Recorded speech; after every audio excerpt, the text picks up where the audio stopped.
یہی ہے آرزو تعلیم قرآن عام ہو جائے، ہر کے پرچم سے اونچا پرچم اسلام ہو جائے۔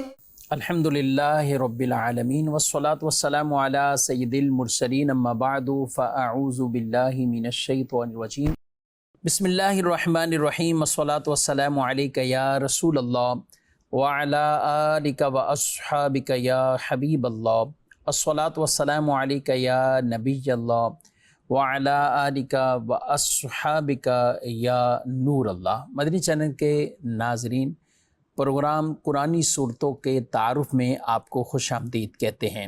اللہ رب العالمین ہم سب کو قرآن مجید فرقان حمید کی تلاوت کرنے کی بھی توفیق عطا فرمائے۔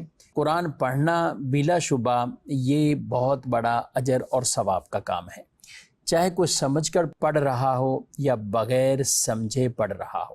قرآن پڑھتے رہنا چاہیے، تلاوت کرنی چاہیے، قرآن سیکھنا بھی چاہیے، لیکن ساتھ ساتھ اگر ذہن نصیب قرآن کو سمجھ کر کوئی پڑھ رہا ہے، اور یہی ایک طرح کا مقصود بھی ہے مسلمانوں سے، لوگوں سے، کہ قرآن کو صرف تلاوت نہیں بلکہ فہم قرآن بھی حاصل ہو جائے، قرآن سمجھنے کی بھی توفیق مل جائے، تو اس پر انشاءاللہ بہت زیادہ اجر و ثواب ملتا ہے۔ اور ہم اسی پروگرام میں بطور خاص ایک صورت مبارکہ، اس کا تعارف اور اسی صورت کے اندر چند مضامین پر گفتگو کرتے ہیں اور ان کے ترجمہ اور تفسیر سمجھنے کی کوشش بھی کرتے ہیں۔ ناظرین کرام، یہ سلسلہ الحمدللہ جاری ہے، اور آج ہم 27ویں پارے سورۃ الطور، سورہ طور قرآن مجید فرقان حمید کے 27ویں پارے میں موجود ہے، اور تلاوت کی ترتیب کے اعتبار سے، مصحف شریف کی ترتیب کے اعتبار سے اس کا نمبر ہے 52، یعنی 52، یہ 52 نمبر پر ہے مصحف شریف کی ترتیب کے اعتبار سے۔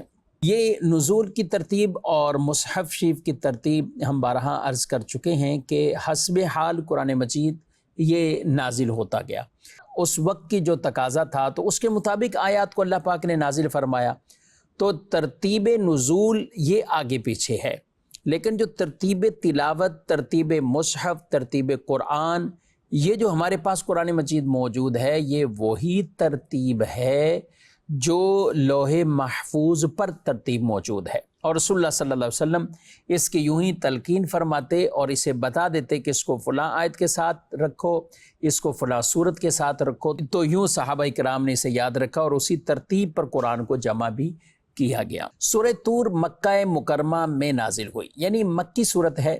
مکہ مکرمہ میں جو کچھ بھی ہجرت سے قبل نازل ہوا تھا وہ مکی صورتوں سے اسے تعبیر کیا جاتا ہے، سورہ طور مکہ مکرمہ میں۔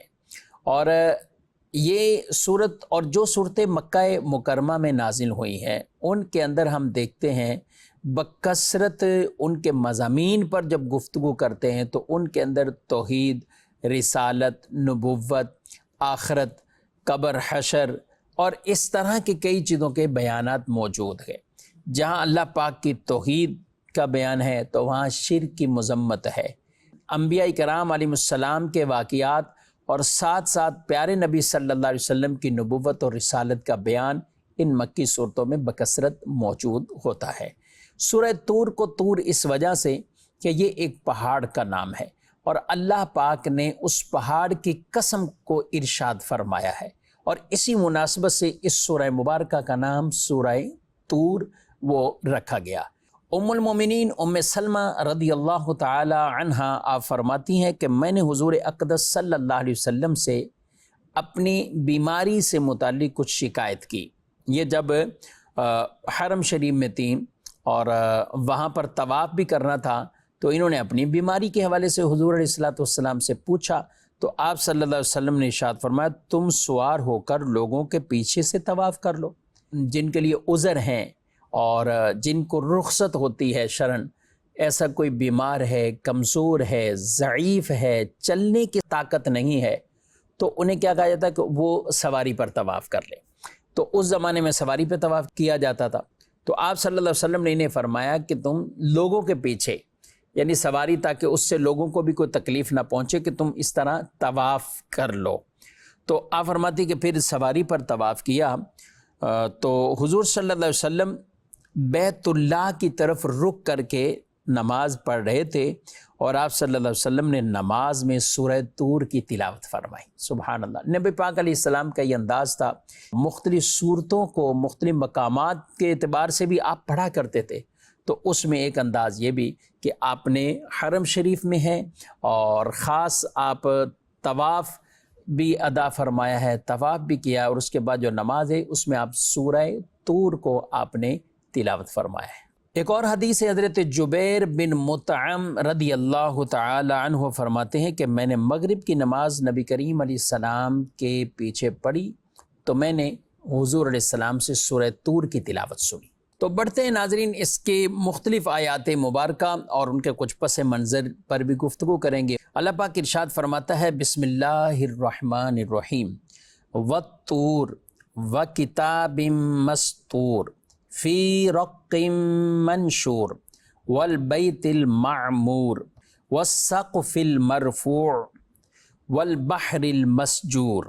سبحان اللہ، کئی چیزوں کے نام لے کر اللہ پاک نے قسم ارشاد فرمائی ہے۔ ترجمہ، طور کی قسم اور لکھی ہوئی کتاب کی جو کھلے ہوئے صفحات میں ہے، اور بیت المعمور کی، اور بلند چھت کی، اور سلگائے جانے والے سمندر کی۔ یہ طور یہ پہاڑ کا نام ہے، کوہ طور، جہاں اللہ پاک نے حضرت موسیٰ علیہ السلام کو کلام کا شرف عطا فرمایا تو وہ کوہ طور تھا۔ تو اسی طور کے مقام کی قسم ارشاد فرمائی رب نے۔ اس سے پتہ چلا کہ کوئی پہاڑ، کوئی پتھر جنہیں نسبتیں اللہ کے پیاروں سے ہو جاتی ہیں، اللہ ان کی قسمیں ارشاد فرماتا ہے۔ ہم دیکھتے ہیں تو مقام ابراہیم ہے، یہ بھی تو پتھر ہی تھا، اور اس کو نسبت حضرت ابراہیم خلیل اللہ علیہ السلام سے، تو یہ نسبت ہی تو تھی کہ جس پر اللہ پاک نے ہمیں حکم ارشاد فرما دیا ہے، وَاتَّخِذُوا مِن مَقَامِ إِبْرَاهِيمَ مُصَلَّى، کہ مقام ابراہیم کو مصلی بنا لو، انہیں نماز کی جگہ بنا لو، یعنی افضل جگہ مقام اسے کہا گیا۔ تو یہ کیا ہے کہ جن چیزوں کی نسبت اللہ کے پیاروں سے ہو جاتی ہے تو ان کی شان بھی بڑی عرفہ اعلیٰ ہے۔ رب تعالیٰ طور اس پہاڑ کی قسم ارشاد فرما رہا ہے جس پہاڑ کو نسبت حضرت موسیٰ علیہ السلام سے، اور وہ بھی اس لیے کہ اللہ پاک کا کلام انہوں نے سنا حضرت موسیٰ علیہ السلام نے، اور تو وہ کوہ طور پر ان کو یہ شرف حاصل ہوا۔ وَكِتَابٍ مَسْطُورٍ، اور لکھی ہوئی کتاب کی قسم۔ اب یہ لکھی ہوئی کتاب، ایک قول کے مطابق اس سے مراد توریت شریف ہے، اور ایک قول کے مطابق اس سے مراد لوح محفوظ پر جو کچھ لکھا ہو، اور یہ کہ فرشتے بھی جو لکھتے ہیں، اعمال نامہ لکھتے ہیں، اس سے مراد وہ، اور یہ بھی قول موجود ہے کہ اس سے مراد قرآن مجید فرقان حمید ہے۔ بیت المعمور، اس کی بھی قسم ارشاد فرمائی کہ بیت المعمور کی قسم۔ یہ بیت المعمور کیا ہے؟ یہ بیت المعمور 7ویں آسمان پر عرش کے بالکل سامنے اور عین خانہ کعبہ کے اوپر۔ یہ خانہ کعبہ شریف ہے نا، خانہ کعبہ یہ نیچے اہل زمین کے لیے قبلہ ہے، کعبہ ہے، وہ اس کا طواف کرتے ہیں، لوگ اس کا طواف کرتے ہیں۔ بیت المعمور کیا ہے؟ بیت المعمور 7ویں آسمان پر ہے اور فرشتے اس کا طواف کرتے ہیں۔ روایات میں یہ فرمایا گیا ہے کہ 70,000 فرشتے اس کے اندر نماز پڑھتے ہیں اور طواف کرتے ہیں، اور جو ایک بار آتا ہے پھر اسے موقع نہیں ملتا ہے۔ یعنی اللہ پاک کے فرشتوں کی تعداد کتنی ہے، تو یہ بھی بڑا ایک شرف والا مقام بیت المعمور، جو فرشتوں کا قبلہ ہے، فرشتوں کا کعبہ ہے، فرشتے جس کا طواف کرتے ہیں۔ بخاری مسلم شریف کی حدیث ہے، رسول اللہ صلی اللہ علیہ وسلم جب معراج پر آپ گئے ہیں تو فرماتے ہیں کہ پھر میرے لیے وہ بیت المعمور ظاہر ہوا، یعنی وہاں پہنچے تو پھر آپ نے جبریل سے پوچھا، جبریل یہ کیا ہے؟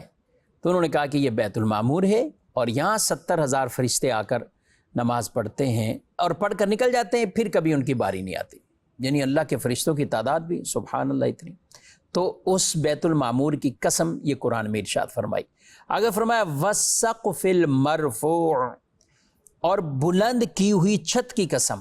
یہ بلند چھت سے کیا مراد ہے؟ ایک تو یہ لے گا کہ اس سے مراد آسمان ہے، آسمان ہے یہ زمین والوں کے لیے چھت ہے، اور ایک قول یہ ہے کہ اس سے مراد وہ عرش ہے جو جنت کی چھت ہے، یعنی عرش ہے جو جنت کی چھت کہلاتی، تو اللہ پاک نے اس چھت کی قسم ارشاد فرمائی ہے۔ آگے فرمایا والبحر المسجور، اور بھڑکائے جانے والے سمندر کی قسم۔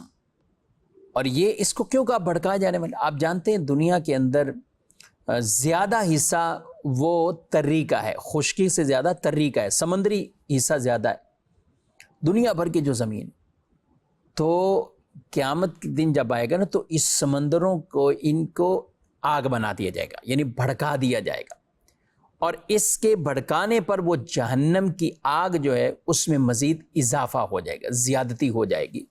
تو اس لیے اس کو کہا گیا کہ سلگائے گئے یا بھڑکائے گئے اس بھڑکائے جانے والے سمندر کی قسم۔ اللہ اکبر، یہ اتنی قسمیں اللہ پاک نے ذکر فرمائی۔ قسم کہاں ہوتی، کہاں بالکل بات کو تاکید اور پختہ کرنا مراد ہوتا ہے۔ اللہ کے کلام میں کوئی شک شبہ نہیں، قسم ہو یا نہ ہو، میں اور آپ قسم ذکر کرتے ہیں تو اپنی بات کو پختہ کرتے ہیں، اس لیے قسم ذکر کرتے ہیں۔ اللہ کو قسموں کی وہ اپنی بات کے اندر پختہ کرنے کے لیے یہ کوئی حاجت نہیں کہ وہ قسمیں ارشاد فرمائے، لیکن ایک کلام میں جو تاکید ہوتی ہے اور اس کلام کے بعد جو آنے والا حکم ہے وہ دلوں میں اتر جائے اور اس کی اہمیت بیٹھ جائے، اس لیے رب تعالیٰ بار بار قسموں کو ارشاد فرماتا ہے۔ وَالطُّورِ وَكِتَابٍ مَّسْطُورٍ، اللہ نے کوہ طور کی قسم ذکر فرمائی، لکھی ہوئی کتاب کی قسم کی ذکر فرمائی، اور بیت المعمور کی قسم کو ذکر فرمایا۔ رب تعالیٰ نے یہ سمندروں کو جو بھڑکائے جانے والے سمندر ان کی قسم کو ذکر فرمایا۔ آگے کیا ارشاد فرمانا ہے وہ بات توجہ سے ہم نے سماعت کرنی ہے۔ اس کے لیے اللہ نے فرمایا ان عذاب ربک لواقع ما لہ من دافع، بے شک تیرے رب کا عذاب ضرور واقع ہونے والا ہے اور اسے کوئی ٹالنے والا نہیں۔ تو اللہ پاک نے یہ قسمیں ارشاد فرما کر اپنی قدرت اور عظمتوں کو بھی گویا کہ بیان کر دیا، اور ساتھ یہ لوگوں کو تاکید سے کہہ دیا کہ بے شک تیرے رب کا عذاب وہ واقع ہونے والا ہے، اسے کوئی بھی ٹال نہیں سکتا، اسے کوئی ٹالنے والا نہیں۔ حضرت جبیر بن مطعم رضی اللہ تعالیٰ جب ایمان نہیں لائے تھے پہلے، اور یہ بدر کے قیدیوں والا جو واقعہ ہوا، اور بدر کے بعد یعنی مدینہ شریف میں تھے، تو نبی پاک صلی اللہ علیہ وسلم مغرب کی نماز آپ پڑھا رہے، آپ کہتے ہیں کہ جب یہ آیت پڑھی اور آپ نے یہ پڑھا ان عذاب ربک لواقع، آپ کی آواز مسجد سے باہر تک آ رہی تھی، اور میں نے اس کو سنا تو میرا ایسا جیسے سینہ پھٹ جائے، اور ایسا لگا کہ اب بھی اللہ کا وہ عذاب مجھ پر واقع ہو رہا ہے۔ تو یہ کہتے ہیں کہ میں نے اس کو سن کر اسی وقت میں نے ایمان کو قبول کر لیا۔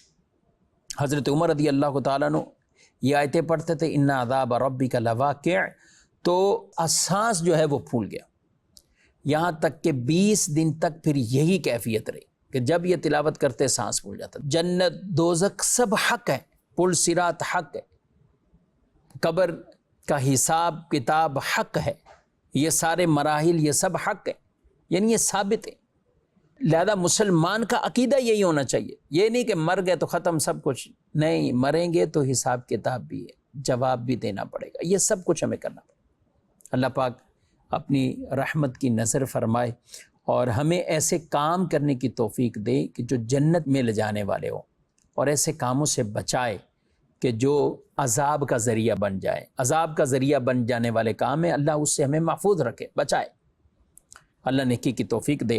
ایک اور آیت مبارکہ آیت نمبر 21 ہے کہ جنت میں اولاد، ماں باپ اگر جنت میں ہیں تو ان کی بعد میں آنے والی نسلیں، اولاد، ان کے حوالے سے تو آیت نمبر 21 میں اللہ پاک ارشاد فرماتا ہے والذین آمنوا واتبعتهم ذریتهم بایمان الحقنا بهم ذریتهم وما علتناهم من عملهم من شیء کل امرئ بما کسب رہین۔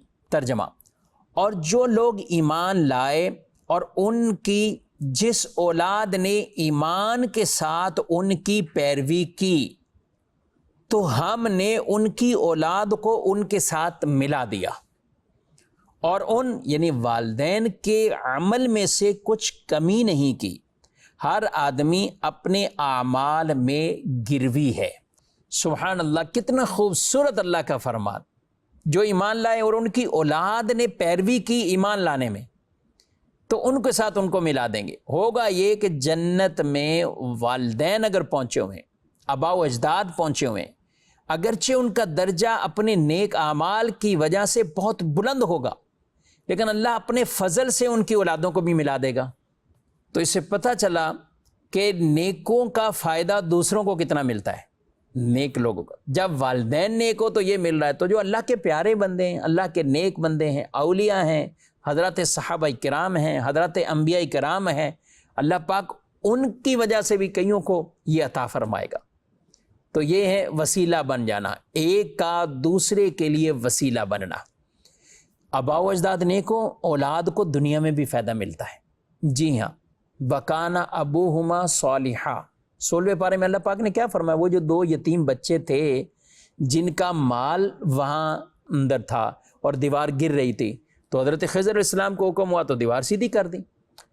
اس پر حضرت خضر علیہ السلام نے جو وجہ، جو ریزن بیان کیا، تو یہی کہ وَكَانَ أَبُوهُمَا صَالِحًا، ان کے والد نیک تھے، ان کے والد وہ نیک تھے۔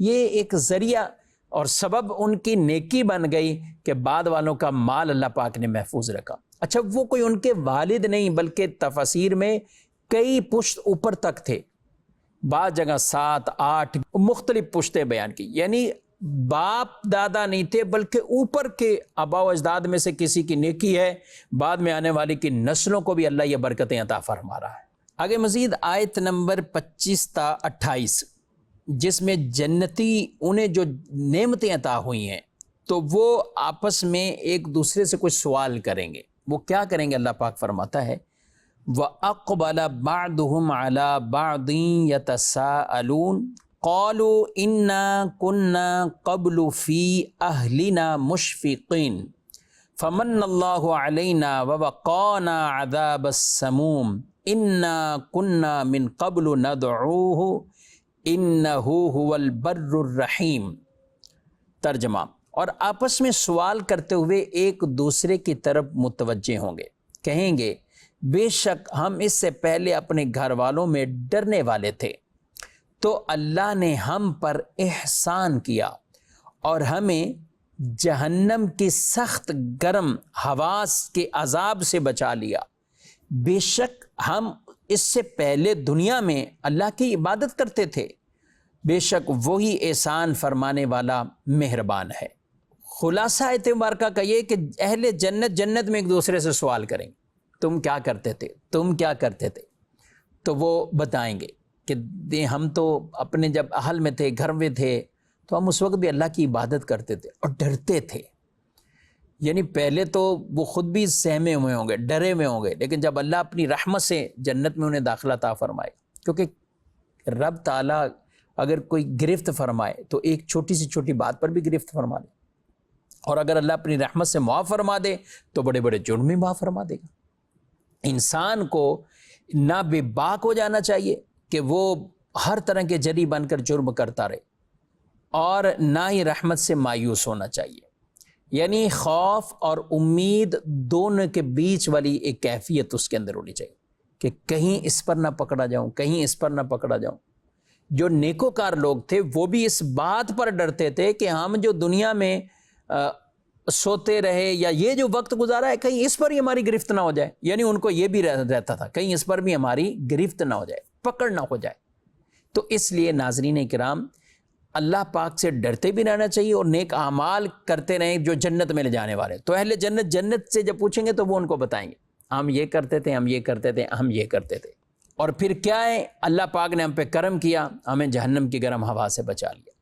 ایک حدیث پاک ہے، ہم عائشہ صدیقہ رضی اللہ عنہ کہتی ہیں رسول اللہ صلی اللہ علیہ وسلم نے ارشاد فرمایا، اگر اللہ تعالیٰ دنیا والوں پر انگلی کے ایک پورے کی مقدار گرم ہوا کے عذاب کو کھول دے تو زمین اور اس پر تمام چیزیں جل جائیں گی، ایک پورے کے برابر وہ گرم ہوا۔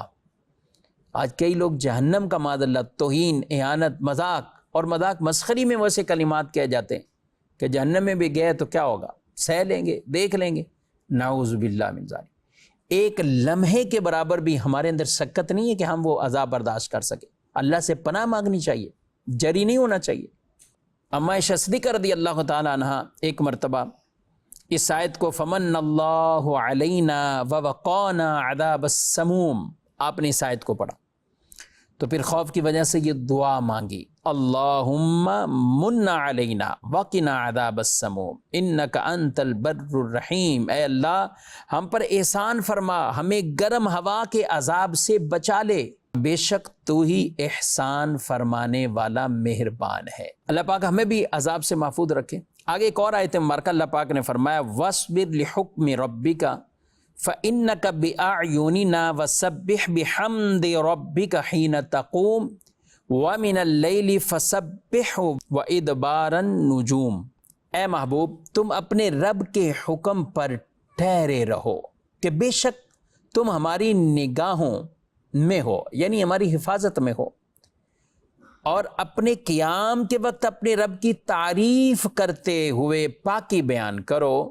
اور رات کے کچھ حصے میں اس کی پاکی بیان کرو، اور تاروں کے جانے کے بعد۔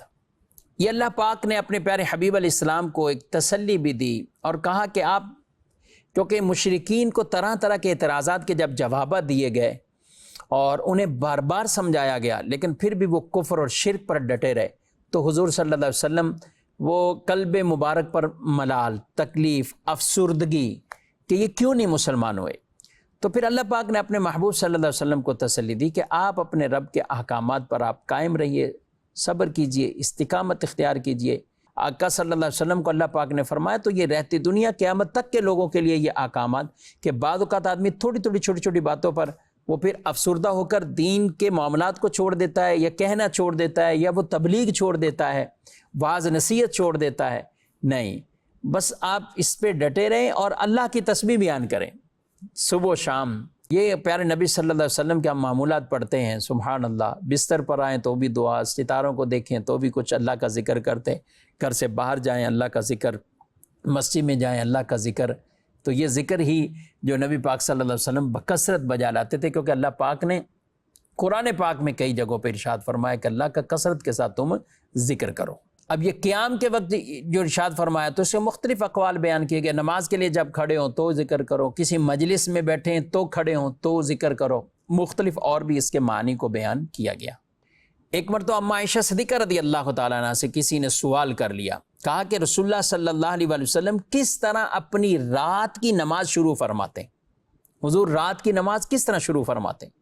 تو اما عائشہ صدیقہ کہتی ہیں کہ تم نے مجھ سے وہ بات پوچھی ہے جو آج تک کسی نے نہیں پوچھی، اور یہ تمہارا ہی سوال ہے، یہ لو جواب۔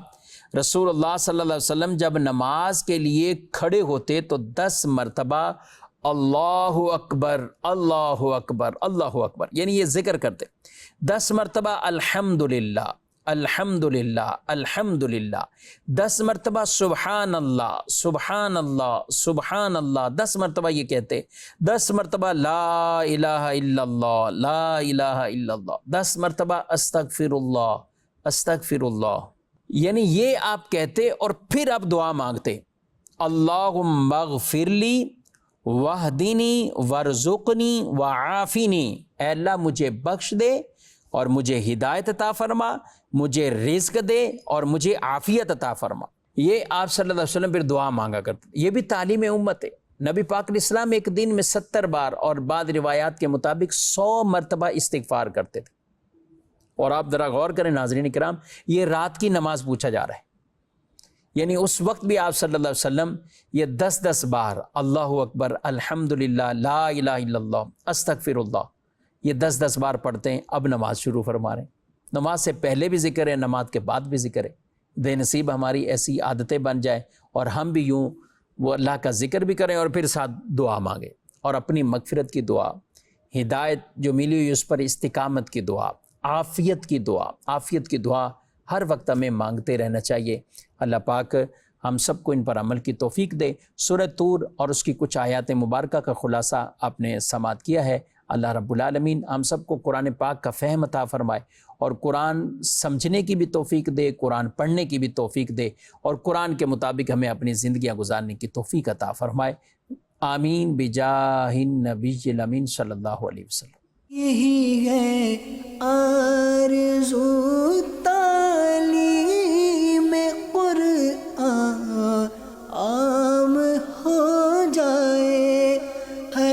پرچم سے اونچا پرچم اسلام ہو جائے.